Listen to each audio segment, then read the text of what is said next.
Fala, pessoal do Nefropapers, tudo bem? Estamos aqui para mais um podcast. Hoje a gente vai falar de um tema que vocês pediram, peritonite. Eu sou a Fernanda Badiani, estou aqui com o nosso ilustre... Lion Campanharo. Tudo bem, Fê? Vamos lá. Tudo bem. A gente vai falar hoje sobre peritonite no paciente que faz diálise peritoneal. A gente montou um roteiro em que a gente dividiu em 4 momentos. No primeiro momento a gente vai definir, classificar a peritonite na diálise peritoneal. No segundo momento a gente vai mostrar como abordar esse paciente do ponto de vista de diagnóstico e tratamento.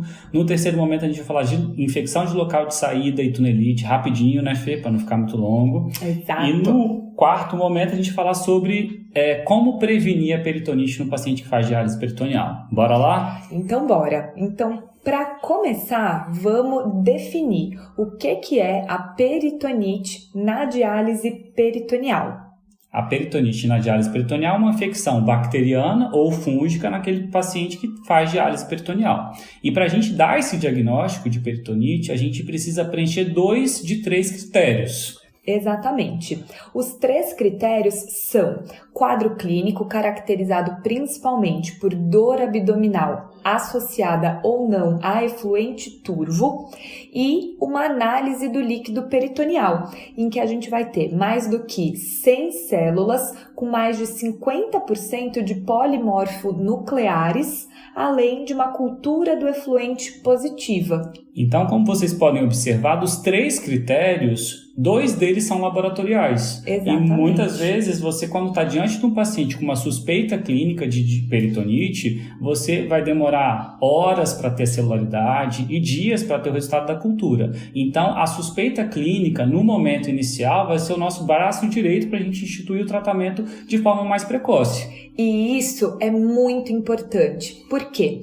Porque a peritonite é a principal causa de falência da técnica de diálise peritoneal e saída do paciente de diálise peritoneal. Por isso que é sempre muito importante, além da alta suspeita diagnóstica, o tratamento muito precoce, para a gente poder reduzir esses eventos, adversos associados à diálise peritoneal. Tem estudos que mostram que quando você atrasa em 1 dia o tratamento antibiótico do paciente com peritonite, você aumenta em 3 vezes o risco de falência do tratamento, de ter necessidade de tirar o catéter e transferir esse paciente para a hemodiálise. Então, gente, olha o impacto que isso tem na vida do paciente. É por isso que é tão importante a gente suspeitar e agir de forma rápida. Isso é importante, que é uma coisa que eu acho que não é só do nefrologista que lida com a diálise peritoneal saber. É o nefrologista que está ali no pronto-socorro, que está no hospital que drena pacientes com diálise peritoneal, ele precisa ter isso, até o clínico precisa ter ideia de como fazer esse manejo inicial, porque esse manejo inicial faz toda a diferença, como todo mundo sabe, no tratamento de qualquer processo infeccioso.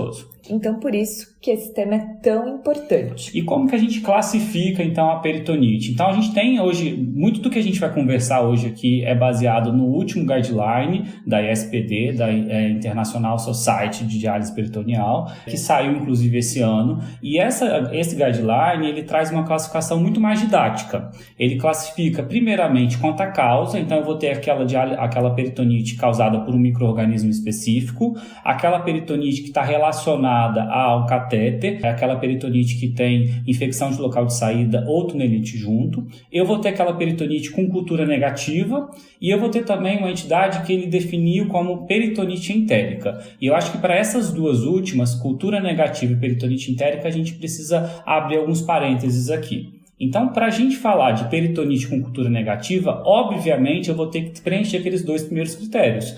Uma vez que eu preciso ter 2 de 3 e o meu terceiro critério, que é a cultura positiva, ela não vai existir.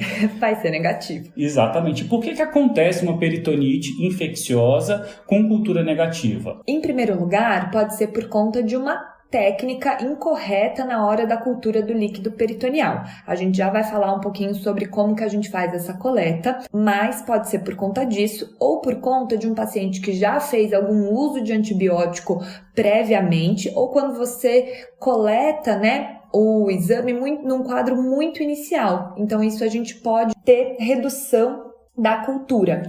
O ideal é que a gente tenha menos do que 15% de cultura negativa em um serviço. Perfeito, porque a cultura, uma peritonite com cultura negativa, como a Fê bem disse, às vezes é um erro na coleta, ou no processamento, ou no laboratório para fazer o diagnóstico daquela infecção, né? Então, ter uma baixa taxa de cultura negativa significa que a gente tem um approach aí diagnóstico otimizado. E outra definição que eu acho que vale um pouquinho mais de atenção é sobre o que é a peritonite entérica. A peritonite entérica, na verdade, é aquela peritonite que acontece secundária a um processo intraabdominal inflamatório, como, por exemplo, um paciente que abre um quadro de apendicite e ele desenvolve uma peritonite secundária, ou uma colite, ou uma diverticulite, ou uma colecistite. E por que essa entidade ela é tão importante? Porque muitas vezes o paciente que faz diálise peritoneal, ele começa com um quadro de dor abdominal, a gente vai coletar o líquido e a gente fala, olha, é uma peritonite relacionada à diálise peritoneal.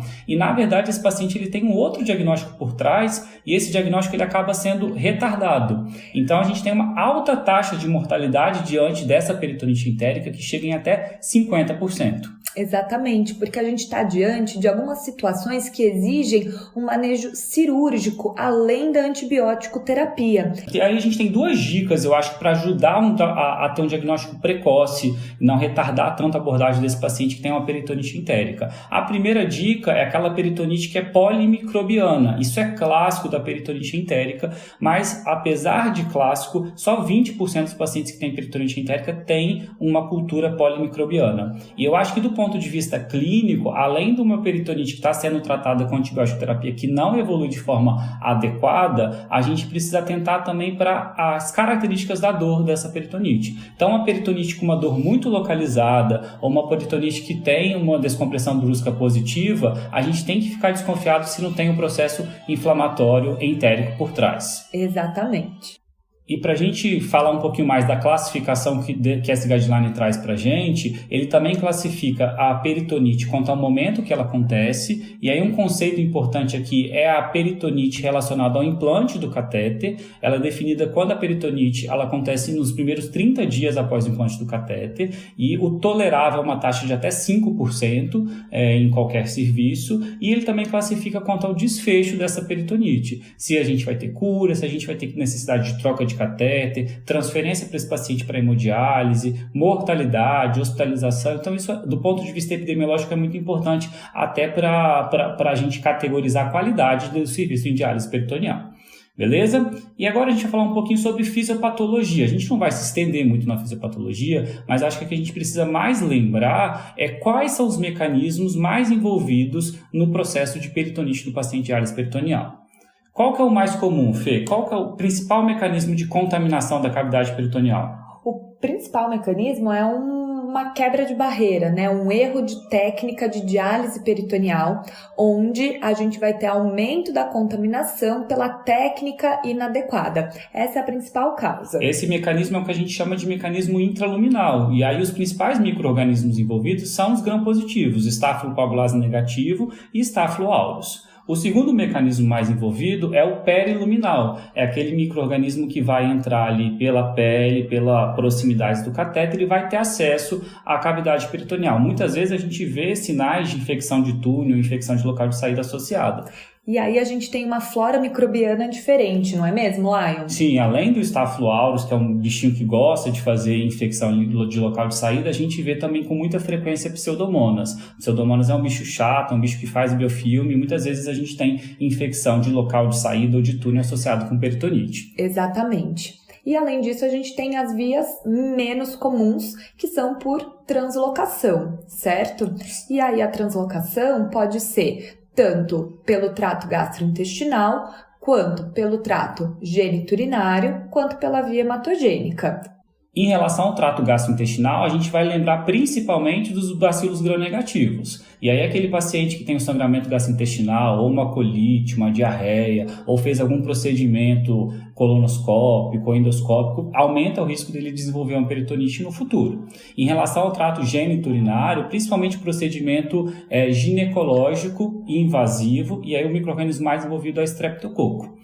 E hematogênico fica lá mais comum, bem né? pouco comum mesmo. Então é importante importante a gente lembrar que a etiologia, quando a gente identifica também um micro-organismo, a gente consegue entender talvez o mecanismo fisiopatológico do implante dessa bactéria lá na cavidade peritoneal. Exatamente.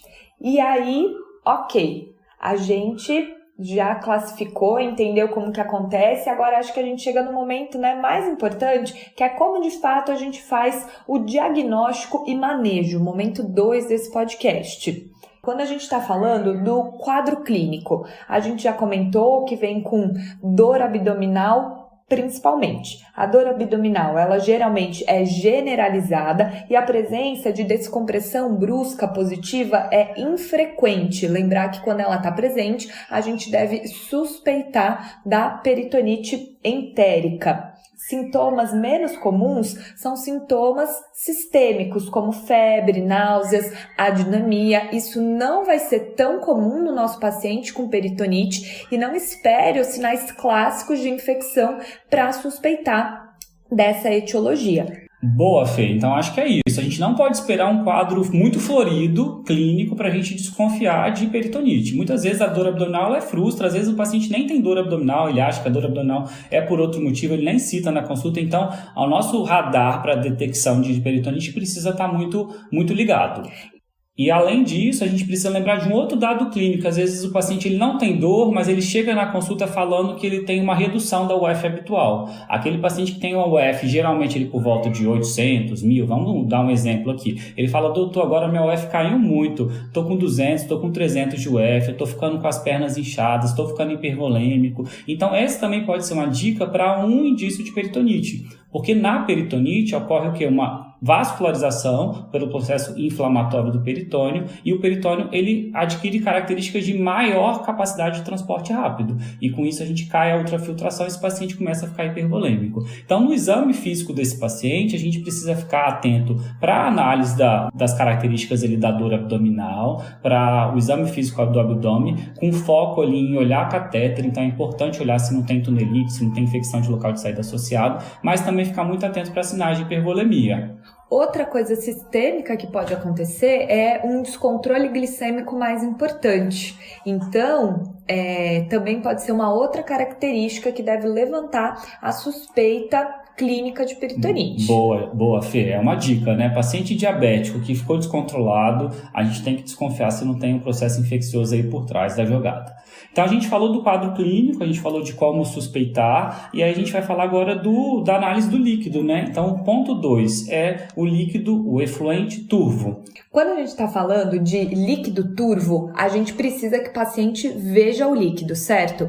Então, isso é mais comum nos pacientes que fazem CAPD, que estão sempre vendo o líquido. Pacientes que fazem DPA, eles não conseguem ver o líquido, então alguns serviços, eles inclusive orientam que uma vez por semana o paciente faça a coleta do líquido para analisar, para a gente ver se ele está claro ou não. Boa, Fê, porque quando o paciente faz DPA, o líquido vai para aquela mangueirinha lá no ralo. E aí não adianta o paciente olhar para aquela mangueirinha que ele não vai conseguir ver se o líquido está turvo ou não. Se o líquido tiver turvo ali, ele está com a peritonite ferrada.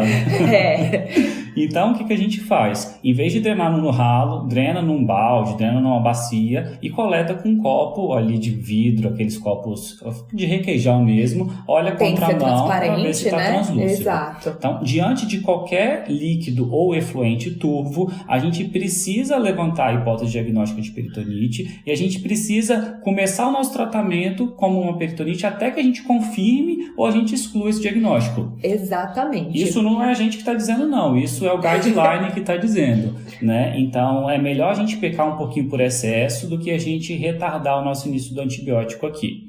E como que a gente vai, né? A gente então vai suspeitar com dor abdominal ou efluente turvo, mas o diagnóstico, como a gente falou, a gente confirma com a análise do líquido peritoneal. E como é que a gente vai fazer a análise adequada desse líquido peritoneal? Eu acredito que a principal coisa que a gente deve lembrar é que a gente deve coletar o líquido para análise após um tempo de permanência de pelo menos 2 horas na cavidade abdominal, para a gente conseguir, né, de fato, conseguir os critérios da celularidade acima de 100, com mais de 50% de polimorfonucleares e uma cultura positiva. Perfeito, Fê. Então, se o paciente ele faz CAPD, ele vai chegar lá na clínica, geralmente, ou vai chegar no pronto-socorro, com a cavidade cheia. Se ele está com a cavidade cheia, aquele líquido que está ali há pelo menos 2 horas, a gente drena aquele líquido e envia esse líquido para análise.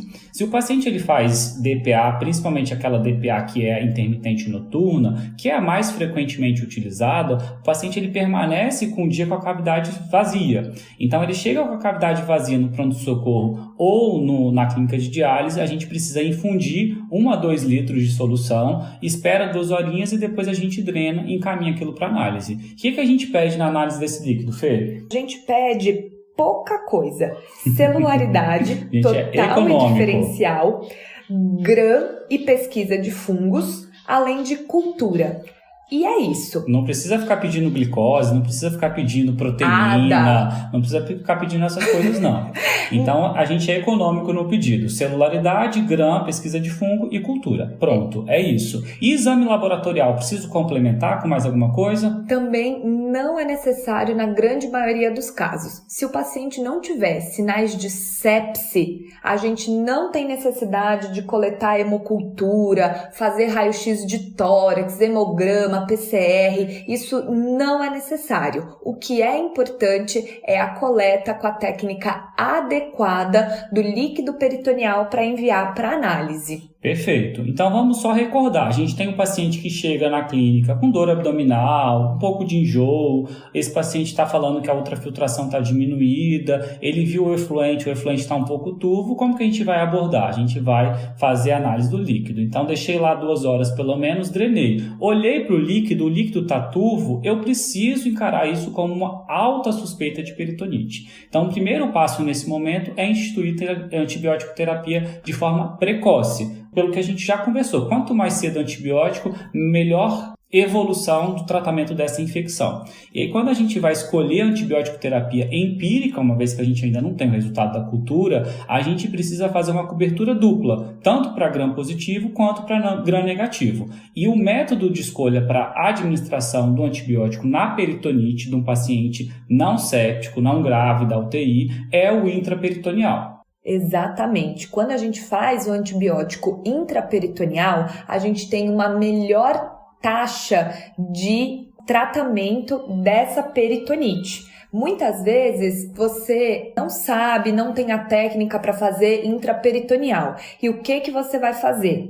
Você vai fazer endovenoso. Aqui é importante a gente iniciar o tratamento o mais precoce possível, de preferência por via intraperitoneal, mas isso não deve ser um motivo para você postergar o início do seu tratamento. Show de bola, Fê. Então você está lá num lugar que não tem experiência em fazer antibiótico intraperitoneal, o que a gente faz? A gente orienta, dá o antibiótico endovenoso, cobertura dupla, e se esse paciente não tem critério de internação, né, ele não tem sintoma de gravidade, ele vai voltar para a casa dele e vai voltar na clínica, e lá na clínica eles vão oferecer o antibiótico e dar as orientações para esse tratamento, para esse paciente fazer o tratamento com antibiótico terapia intraperitoneal. Qual antibiótico então que a gente deve escolher? Eu falei que a gente precisa cobrir gram negativo e gram positivo. O que a gente faz então, Fê? Quando a gente está falando de gram positivo, a gente deve escolher uma cefalosporina de primeira geração ou vancomicina.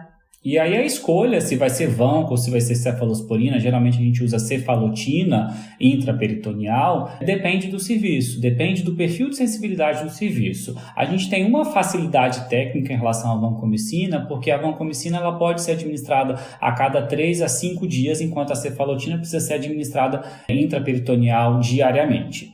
E para a cobertura do gram negativo, a gente fica também com 2 escolhas, certo, Fê? Exatamente. A gente vai escolher uma cefalosporina de terceira geração ou um aminoglicosídeo. Na maior parte das vezes, a gente acaba utilizando a ceftazidima, mas aí a gente precisa ver o perfil de sensibilidade do nosso serviço. Se houver uma grande prevalência de bactérias com mutação do gene AMP-C e SBL, a gente pode ter que utilizar outras opções. Perfeito. Tem serviços que usam o aminoglicosídeo como primeira opção. Tem serviços que usam a cefalosporina de terceira e o Fortais, a ceftazidima, é o antibiótico geralmente utilizado. Todos eles são administrados diariamente também via intraperitoneal.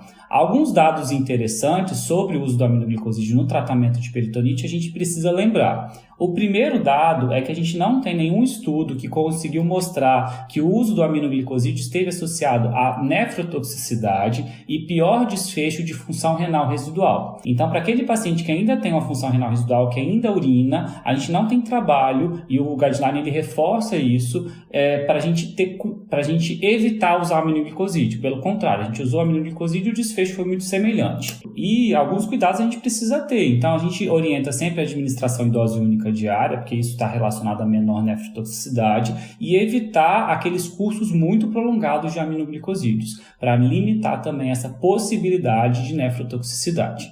Tem uma coisa muito legal também que esse guideline traz, é uma recomendação nova, que é o uso da N-acetilcisteína para prevenir a ototoxicidade associada ao aminoglicosídeo.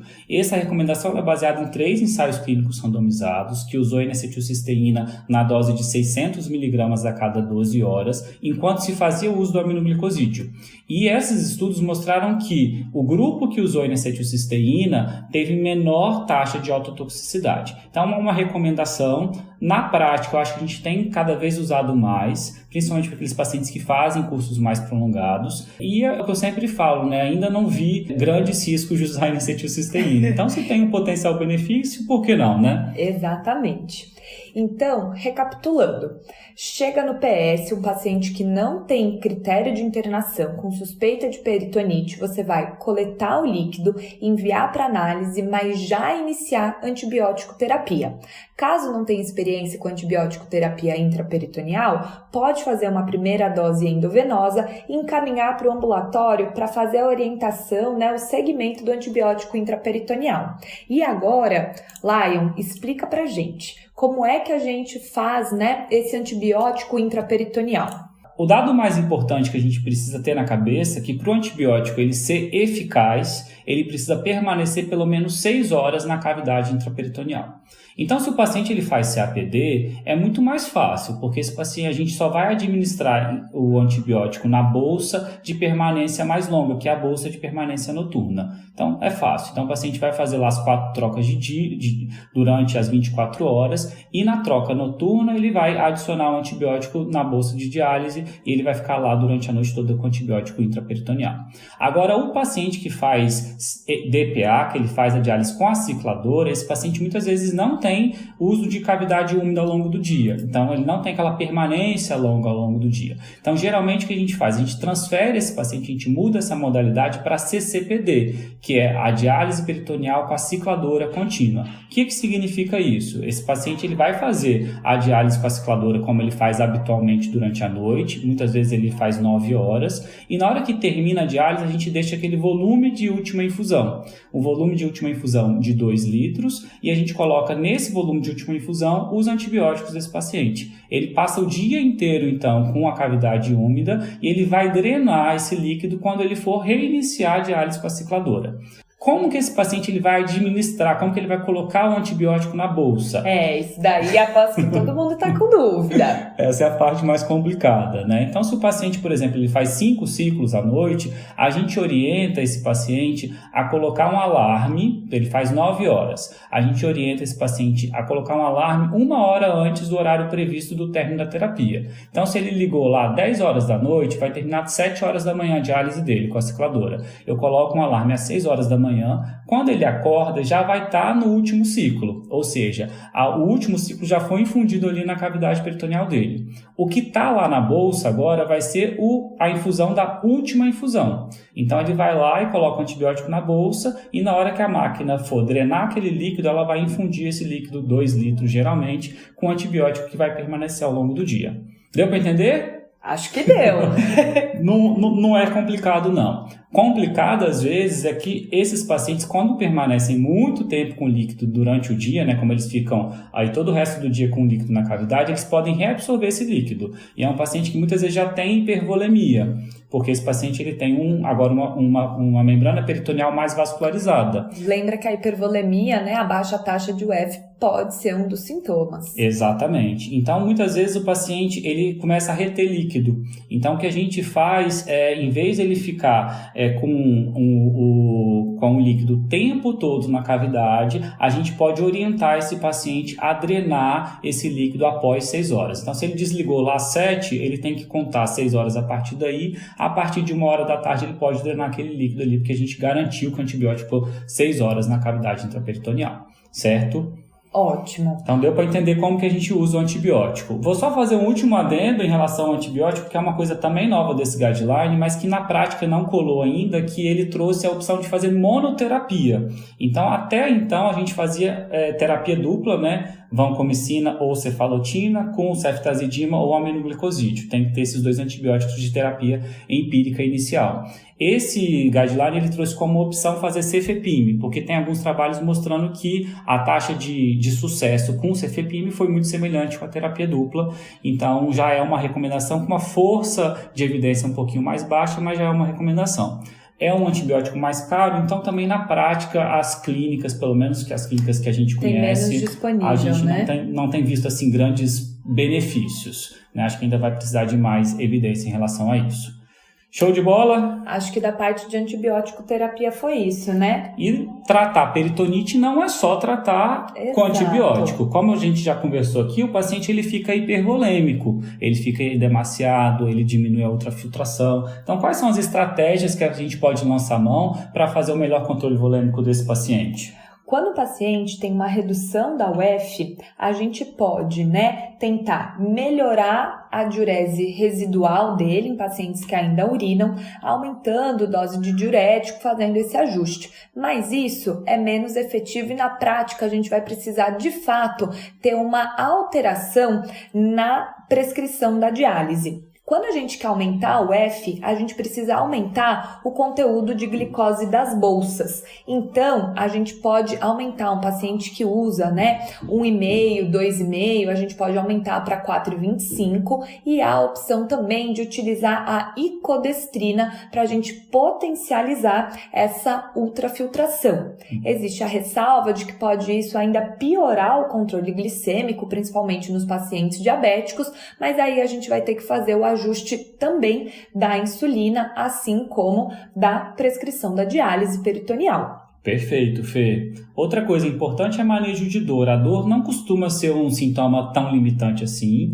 A gente geralmente orienta analgesia simples, mas uma coisa que a gente sempre reforça é que o paciente ele precisa continuar fazendo a diálise peritoneal. Isso é muito importante. Porque a gente vê muito na prática, a gente vê muitos pacientes que vão até o pronto-socorro, às vezes ficam em observação 24, 48 horas ou internam mesmo. Esses pacientes passam 2, 3 dias sem fazer a diálise peritoneal. Isso é muito ruim, porque eu tenho um processo inflamatório infeccioso dentro da barriga e se eu não limpo, se eu não lavo, se eu não troco esse líquido ele fica com mais fibrina, ele começa a entupir o catéter, tem disfunção do catéter. Então, manter a diálise peritoneal é fundamental para a gente manter a terapia e para o sucesso do tratamento. Até porque a gente vai dar o antibiótico preferencialmente via intraperitoneal. E isso não está associado, a maior dor a gente manter a diálise peritoneal. É inclusive benéfico para o paciente. Exatamente. E uma outra coisa que a gente já falou aqui, que às vezes o líquido ele fica com um pouco de fibrina, tem risco de ter disfunção do catéter. Então existe também a opção da gente adicionar heparina na bolsa de diálise peritoneal. Não é uma coisa muito frequente, mas quando a gente tem um líquido muito turvo, com muita fibrina, a gente acaba utilizando. A dose, por curiosidade, é 0,1 ml para cada litro da bolsa. Então se eu tenho uma bolsa de 6 litros, a gente coloca 0,6 ml de heparina naquela bolsa. Se eu vou usar a bolsa de 2 litros ACAPD, eu coloco ali 0,2 ml naquela bolsinha. Beleza? Excelente. E tem uma outra coisa muito importante aí de medidas adicionais no tratamento de peritonite, que é a profilaxia secundária. O guideline passado já trazia isso e esse guideline traz de novo com uma força de recomendação alta, que é o uso dos antifúngicos para evitar a peritonite fúngica. Exatamente. E o que é curioso é que não deve-se utilizar o antifúngico apenas se for antibiótico terapia para peritonite. Boa, Fê. Mas qualquer antibiótico terapia, por exemplo, você fez o tratamento de uma pneumonia bacteriana, deve utilizar esses antifúngicos para reduzir o risco de peritonite fúngica. O racional fisiológico, na verdade, é que a gente muda, com o uso do antibiótico por qualquer outro motivo, né, por qualquer motivo que seja, a gente muda a flora bacteriana intestinal, isso aumenta a proliferação de fungo e pode precipitar no futuro uma peritonite fúngica. E aí por isso que existe essa recomendação sim. E aí geralmente a gente usa o quê, Fê? A gente pode usar o fluconazol, 200 mg a cada 48 horas, ou a anistatina. E o tempo de manutenção desse tratamento é enquanto a gente está fazendo a antibiótico terapia, né? O antibacteriano aí. Exatamente. E aí a gente já vai falar que vai variar, né, de acordo com o resultado da nossa cultura, por isso que vai depender do nosso tratamento antibiótico. Você já puxou o gancho, então, para o próximo passo, eu acho. Então, a gente fez o tratamento empírico antibacteriano, a gente fez essas medidas adicionais, controle de dor, controle de volemia, antibiótico, o antifúngico profilático, né? O uso da heparina se necessário, e aí agora a gente vai receber o resultado da cultura do líquido peritoneal. E a gente vai precisar adequar o nosso antibiótico terapia de acordo com esse resultado da cultura. Então vamos falar algumas particularidades. Então veio um gram positivo, pode ser um Staphylococcus negativo, um Staphylo aureus ou um enterococo. Para gram positivo, geralmente Staphylococcus negativo eu trato por 2 semanas, se for Staphylo aureus ou enterococo eu trato por 3 semanas. Staphylococcus negativo, a gente precisa lembrar que tem alta chance dessa bactéria fazer um biofilme. E se tem biofilme, existe uma chance de ter uma peritonite recidivante ou uma peritonite repetida no futuro.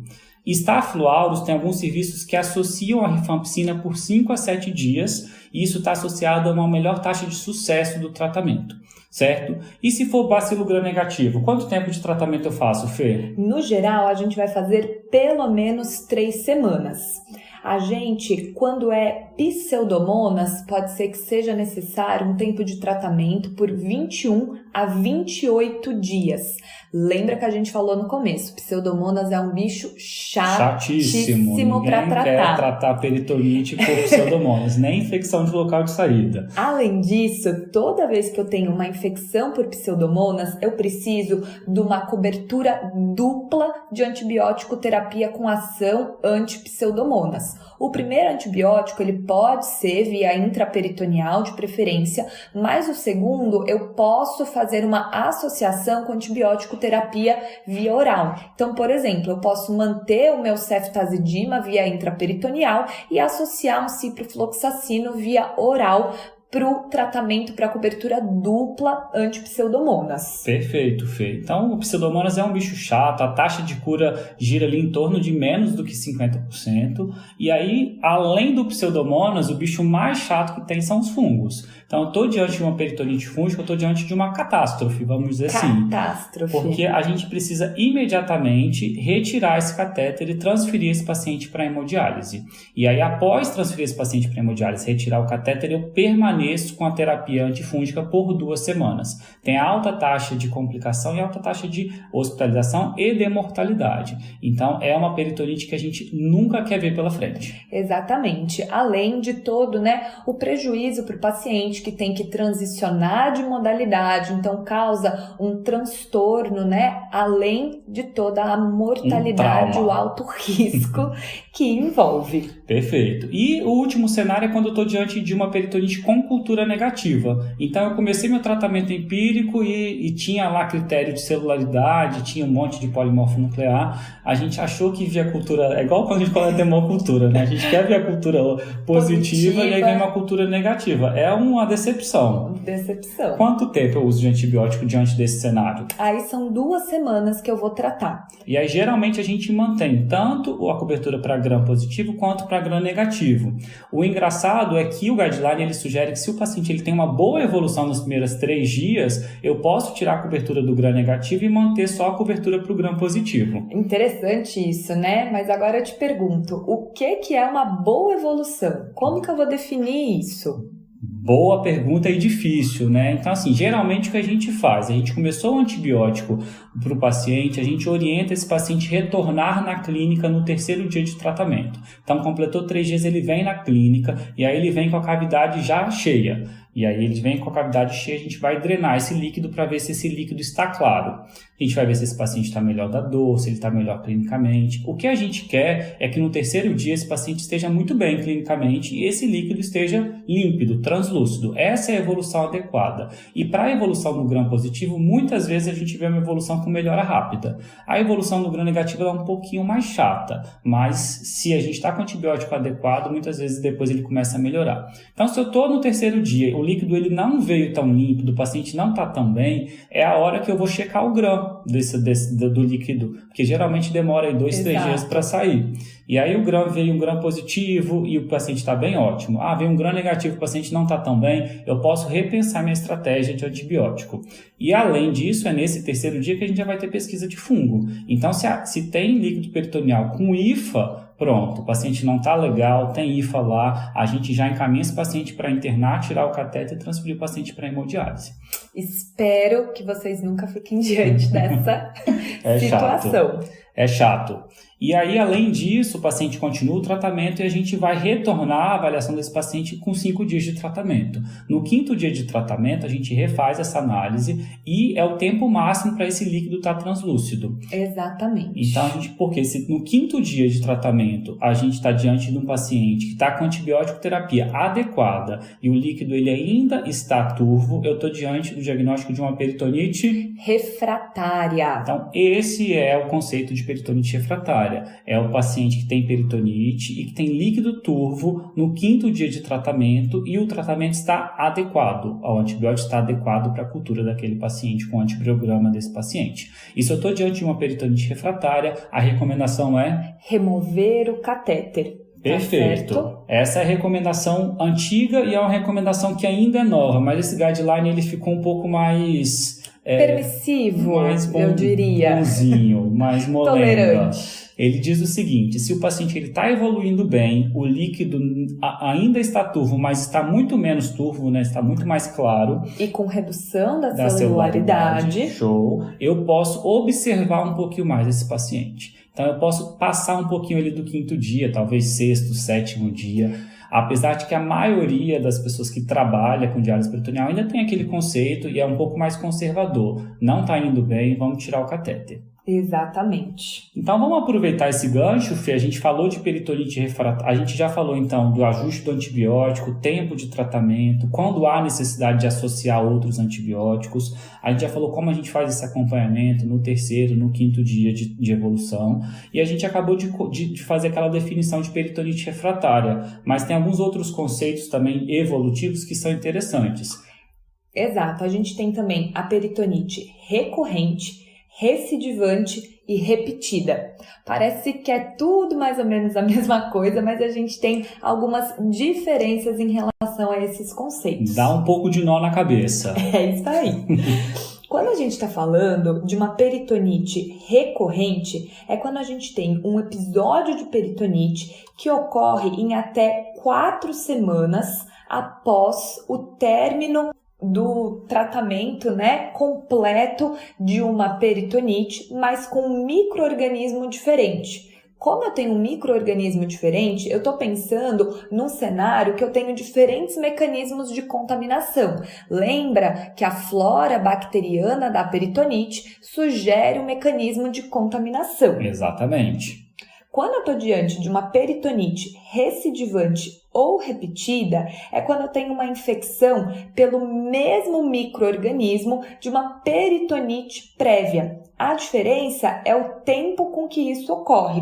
Uma peritonite recidivante é quando eu tenho um novo episódio de peritonite em até 4 semanas após o término do tratamento de uma peritonite anterior. E a peritonite repetida é quando esse episódio ocorre após 4 semanas do término do tratamento da minha peritonite prévia, e lembrando que é pelo mesmo mecanismo, pelo mesmo micro-organismo.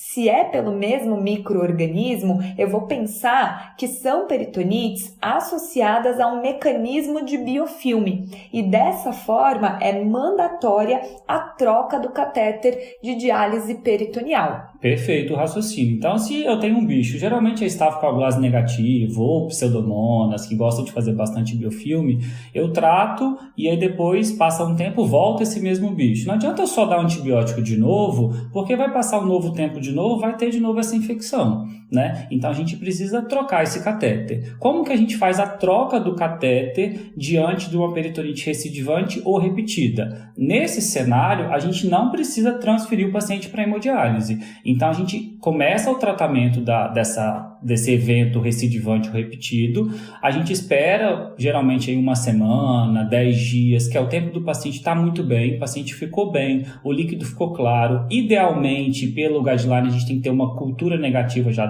desse líquido peritoneal. Então, nesse cenário de que eu já eliminei a bactéria da cavidade peritoneal, eu agendo a troca do catéter. Então, esse paciente ele vai tirar o catéter e vai inserir um novo catéter no mesmo procedimento cirúrgico.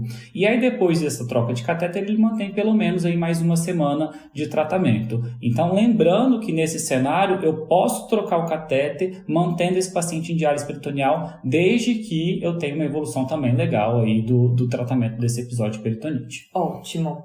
Mas a gente tem cenários que eles não são tão animadores assim, em que a gente precisa, de fato, retirar o catéter e fazer a conversão para hemodiálise.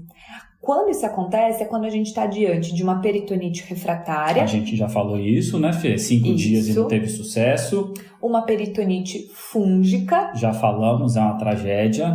Ou uma peritonite por micobactéria. Um pouco comum, mas aqui no Brasil talvez seja até um pouco mais comum, vamos dizer assim, do que em outros locais. Perfeito. Então, a gente já falou quando a gente precisa tirar o catéter. E quando a gente tira esse catéter e precisa transferir esse paciente para hemodiálise, a gente precisa respeitar um período mínimo aí de 2 a 3 semanas para tentar fazer a diálise peritoneal de novo. Então, não é uma indicação desse paciente nunca mais voltar para a diálise peritoneal. Eu só preciso dar um descanso ali para o peritônio dele, embora a gente costuma esperar um pouquinho mais de tempo, até porque é um pouco traumático essa transição de uma modalidade para outra. Então, pensar que ele vai para a hemodiálise, fica 3 semanas e volta para a diálise peritoneal é muito evento em pouco espaço de tempo para a cabeça do paciente, né? Exatamente. Na prática, a gente acaba vendo que a gente espera um pouco mais para fazer o retorno para a diálise peritoneal.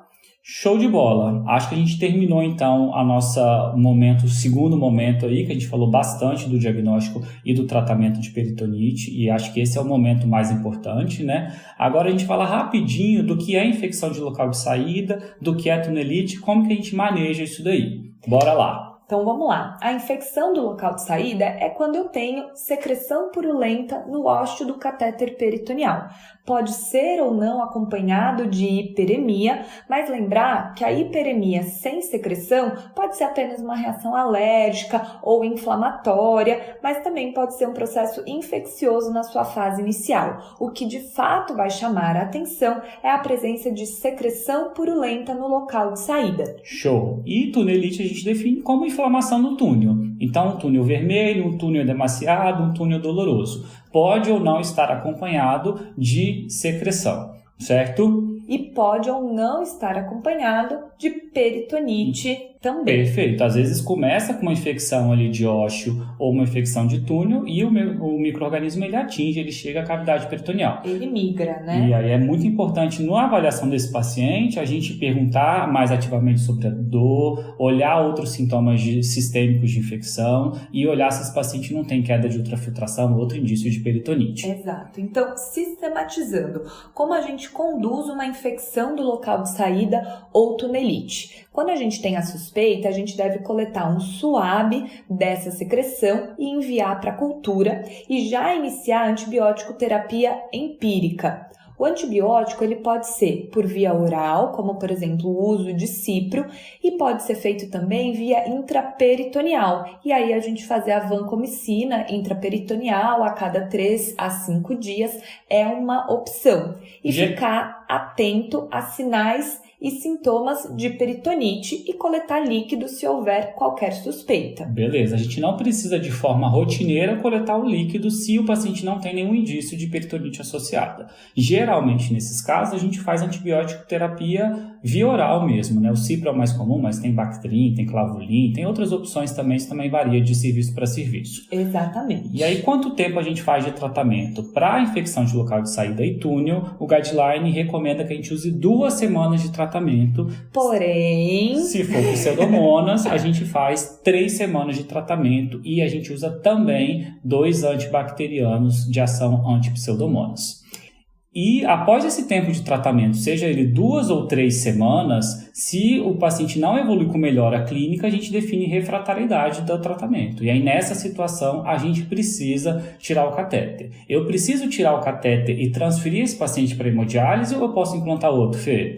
Aí depende. Se eu tenho peritonite concomitante, eu preciso remover o catéter e fazer a conversão para hemodiálise. Perfeito. No entanto, a gente pode considerar manter o catéter se a gente tiver uma boa evolução clínica. Se tiver apenas uma tunelite refratária sem peritonite associada, eu posso retirar o catéter e passar, no mesmo tempo cirúrgico um outro catéter em outro, sítio, não usando o mesmo túnel e manter a diálise peritoneal. Perfeito. Então, acho que era isso. Infecção de local de saída do túnel é basicamente isso. Saber o definir, saber como manejar, Então, coletar o suave, começar antibiótico geralmente via oral e saber o tempo de tratamento e quando esse tratamento não tem sucesso. E agora, para finalizar, a gente vai para o nosso último momento do podcast, a gente falar um pouco sobre prevenção de peritonite na diálise peritoneal. E aí são vários fatores de riscos envolvidos, envolve fatores sociais, envolve comorbidades, envolve os fatores relacionados à diálise. Se esse paciente já teve peritonite prévia, ele tem mais risco de ter. Envolve muito a questão do treinamento, Então, o treinamento com um profissional adequado é o mais importante para reduzir as taxas de peritonite no serviço de diálise peritoneal. Então, de todos esses fatores de riscos que são muito semelhantes para qualquer outra infecção, a gente precisa destacar algumas novidades, algumas coisas que eu acho que vale a pena a gente ressaltar. O primeiro deles é em relação à hipocalemia, Então, a gente traz, esse guideline, ele traz a associação clara da hipocalemia com o risco de maior taxa de peritonite. Então, isso é importante porque na diálise peritoneal, a gente tem um banho de diálise que não tem potássio. Muitas vezes esses pacientes eles têm diurese residual e usam furosemida. E muitas vezes esses pacientes têm um hábito intestinal preservado ou usam laxantes que também acabam espoliando um pouco de potássio. Então, é menos comum a gente ter tanta hipercalemia quanto a gente vê na hemodiálise. E às vezes a gente tem hipocalemia nesses pacientes. Então, aquela dieta congelada, aquele monte de restrição, não pode comer banana, O paciente chega na consulta de qualquer DRC aí, não pode comer banana. Não é assim, A gente precisa individualizar. E muitas vezes na diálise peritoneal a gente fala, coma banana, coma coco. A gente pode ser bem mais permissivo com a parte alimentar, A ingesta de frutas, verduras, legumes, tudo isso, Não existe uma recomendação formal de que a gente deva suplementar o potássio diante de hipocalemia, mas tem um trabalho que saiu recentemente tailandês que suplementou para atingir um potássio sérico normal e o grupo que recebeu suplementação de potássio, comparado com o grupo que não recebeu e que tinha hipocalemia, teve menos taxa de peritonite. Então é uma coisinha interessante, uma curiosidade, mas que a gente precisa ficar atento. Exatamente. Outra coisa que eles chamam a atenção é sobre os PETs. Hoje em dia... É outra dúvida, O paciente sempre acha que não pode fazer diálise peritoneal se tem animal. Pode? Pode, mas a gente tem que tomar cuidado. Quando a gente está fazendo, a técnica da diálise peritoneal, a gente tem que evitar que o animal, que tem pelo, tudo isso, fique no mesmo cômodo. Exatamente. O animal não pode entrar no cômodo onde é feita a diálise e também não pode entrar no cômodo onde é armazenado o material da diálise peritoneal. Por exemplo, aquele monte de caixa com as bolsas, Então, a gente precisa ter um cuidado. É engraçado porque esse guideline, ele cita não só uma maior incidência, mas uma incidência de peritonite por bichos diferentes em pessoas que têm animais pets em casa. Então, tem que ter um pouco mais de cuidado aí, mas não é uma contraindicação ter o animalzinho em casa, até porque psicologicamente é muito traumático tirar o bichinho de casa, E outra coisa interessante que ele também fala é sobre o uso dos antihistamínicos, né? Então, os anti-H2 aí para gastrite, né, para sintomas dispépticos, eles tiveram maior associação também com peritonite. Isso, a associação do IBP, que é muito mais comumente utilizado, né, omeprazol, pantoprazol, não é tão forte assim, mas eu acho que tem que ser um cuidado também que a gente tem que ter na nossa prescrição, aquele paciente que usa IBP, ou principalmente se ele usa anti-H2, e não tem uma indicação tão clara para isso. Isso acontece por mudar mesmo fora do trato gastrointestinal e poder acontecer translocação. Show. E além de tudo, o que a gente precisa lembrar é quando que a gente precisa usar o antibiótico profilático, né? A gente falou de antibiótico tratamento um monte, mas quando que eu faço antibiótico profilaxia? Então vamos lá. O antibiótico profilático, ele é indicado com uma recomendação 1A no perioperatório do implante do catéter peritoneal e também diariamente no orifício de saída. Quando a gente está falando diariamente no orifício de saída, é o antibiótico tópico, na forma de pomada, por exemplo, uma pomada de mupirocina. Então, existe a recomendação da utilização diária. Perfeito. Outra situação que a gente também recomenda antibiótico profilaxia é pré-procedimentos invasivos do trato gastrointestinal e ginecológico. E aqui a gente fala especificamente de colonoscopia, a recomendação é 2C na colonoscopia, a gente deve fazer pelo menos uma dose de antibiótico pré-colonoscopia, e procedimento ginecológico invasivo, tipo esteroscopia com biópsia, a recomendação aqui é 2D. Vale a pena a gente ressaltar que, embora existam algumas evidências de associação maior de endoscopia digestiva alta com peritonite após, a gente ainda não tem uma recomendação formal de utilizar antibiótico profilaxia pré-endoscopia digestiva alta.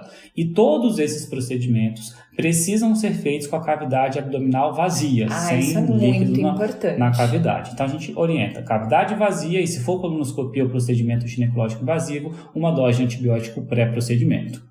Uma outra situação que a gente também faz uso de antibiótico profilático é quando acontece a quebra da técnica.